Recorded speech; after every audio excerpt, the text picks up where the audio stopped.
విజయవాడలోని పండిట్ నెహ్రూ బస్టాండ్ కళావిహీనంగా మారింది. 2014-2019 మధ్య విమానాశ్రయ స్థాయి సౌకర్యాలతో ఆకట్టుకోగా వైకాపా సర్కారు నిర్వాకంతో కనీస సౌకర్యాలు లేక దారుణ పరిస్థితులు నెలకొన్నాయి.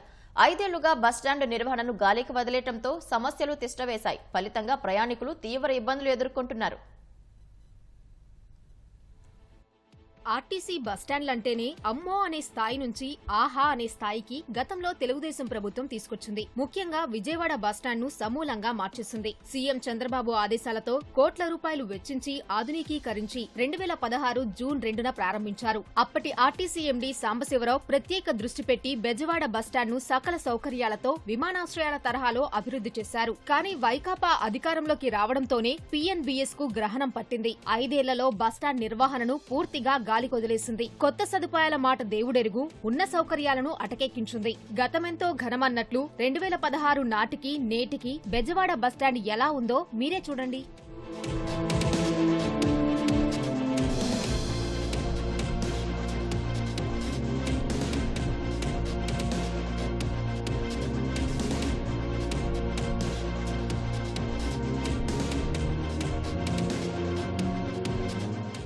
బస్టాండ్ల అభివృద్ధి, సదుపాయాల కల్పన కోసం ప్రయాణికుల నుంచి టికెట్ పై రూపాయి చొప్పున డెవలప్మెంట్ సెస్ వసూలు చేసిన వైకాపా ప్రభుత్వం ఆ నిధులను దారిమళ్లించింది. బస్సుల రాకపోకల వివరాలు తెలుపుతూ సమాచార కేంద్రం, టికెట్ రిజర్వేషన్ కేంద్రాల భారీ ఎల్ఈడీ బోర్డులను ఏర్పాటు చేశారు. కానీ జగన్ అధికారంలోకి వచ్చి రావడంతోనే నిధుల్లేవంటూ వాటిని ఎత్తేశారు. బస్సుల రాకపోకల ఖచ్చిత సమాచారం తెలుసుకునేందుకు కియోస్క్ యంత్రాలు ఏర్పాటు చేయగా వీటిని కనుమరుగు చేశారు. ప్రయాణికులకు వినోదం కల్పించేందుకు వై స్క్రీన్స్ పేరిట అధునాతన థియేటర్ను అప్పటి తెలుగుదేశం ప్రభుత్వం నిర్మించింది. వైకాపా హయాంలో వీటిని మూసేశారు. ఈ 5 ఏళ్లలో థియేటర్ తలుపులు తెరిచే నాథుడు లేక ఎలుకలదే రాజ్యమైపోయింది. ప్రాంగణంలో ఎక్కడికక్కడ మూషికాలు సంచరిస్తూ ప్రయాణికులను బెంబేలెత్తిస్తున్నాయి.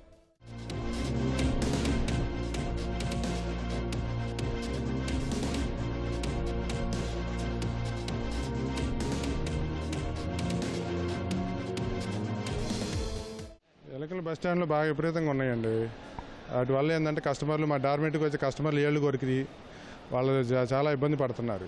వాళ్ళు వెళ్ళి మళ్ళీ ఆర్టీసీలు కంప్లైంట్ ఇస్తే మాకు ఫైన్ రాయటం రకరకాలుగా ఉంది. మేము బోన్లు పెట్టాం, చాలా ర్యాట్ ప్యాడ్లు ఉంటాయి, అవి పెట్టాం, కానీ ఇబ్బంది పడుతున్నాం బాగా. ఈ పార్సిల్ ఆఫీస్ పక్కన ఉంటాం, ఈ హోటల్స్ ఫుడ్ వల్ల వాటి వల్ల కానీ ఏటి వల్ల కానీ బాగా వచ్చి ఆగం చేస్తున్నాయి. వాటి సంఖ్య పెరగకుండా ఇలా పట్టించేసి ఏదో ఒకటి కంట్రోల్ చేస్తే చాలా వరకు తగ్గుతాయి. పండిట్ నెహ్రూ బస్టాండ్ నుంచి 3500 బస్సుల్లో వేలాది మంది ప్రయాణికులు నిత్యం రాకపోకలు సాగిస్తుంటారు. ప్రయాణికుల రక్షణ కోసం 2016లో నియమించిన ప్రైవేట్ సెక్యూరిటీ సిబ్బందిని సైతం జగన్ సర్కార్ తొలగించడంతో భద్రత ప్రశ్నార్థకమైంది. చీకటి పడితే చాలు బస్టాండ్ ఆవరణలో గంజాయి బ్యాచ్ హల్చల్ చేస్తోంది. 28 ఎకరాల విస్తీర్ణంలో ఉన్న బెజవాడ బస్టాండ్ ను గతంలో 3 ఆటోమేటిక్ క్లీనింగ్ యంత్రాలు నిరంతరం తిరుగుతూ శుభ్రపరిచేవి. కానీ నిధుల్లేవంటూ మూలన పడేశారు. బహిరంగ ప్రదేశాల్లో మూత్ర విసర్జనతో దుర్వాసన వెదజల్లడంతో ప్రయాణికులు ముక్కు మూసుకోవాల్సి వస్తోంది. ప్రయాణికులకు కనీసం తాగునీరు అందించలేకపోతున్నారు. కుళాయిల వద్ద బొద్దింకలు తిరుగుతూ అపరిశుభ్ర వాతావరణం నెలకొంది. ఇంతేకాదు గతంలో ఏర్పాటు చేసిన సెల్ ఫోన్ ఛార్జింగ్ కేంద్రాలను అధికారులు తొలగించారు. విద్యుత్ బోర్డులను రిపేర్ చేయకుండా ఇలా ప్లాస్టర్ వేసి మూసేశారు.